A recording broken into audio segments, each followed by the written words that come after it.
এজেন্সির নাম করে বাড়ি বাড়ি তথ্য যাচাইয়ের অভিযোগে গ্রেফতার এক।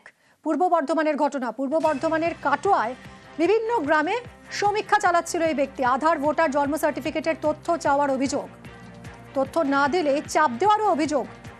লিখিত অভিযোগ দায়ের হয় এবং লিখিত অভিযোগে বর্ধমান শহর থেকে হিমাদ্রি ঘোষ নামে এক ব্যক্তিকে গ্রেফতার করেছে পুলিশ। রণদেব আমাদের প্রতিনিধি রয়েছেন, কথা বলবো। রণদেব, এই ব্যক্তিকে যাকে গ্রেফতার করা হয়েছে হিমাদ্রি ঘোষ, কে এই ব্যক্তি? তার বিরুদ্ধে সুনির্দিষ্টভাবে কি অভিযোগ, কি করছিলেন ইনি?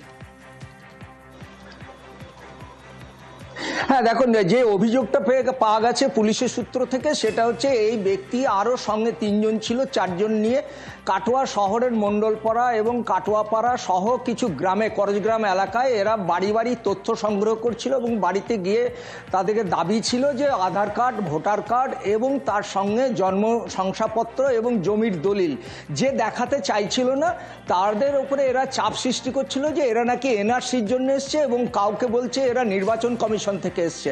যখন গ্রামের লোকের একটা সন্দেহ হয় তখন তারা স্থানীয় বিধায়ককে জানায় এবং এলাকার লোকজন গিয়ে তাদেরকে সরিয়ে দেয়, এলাকা ছাড়া করে।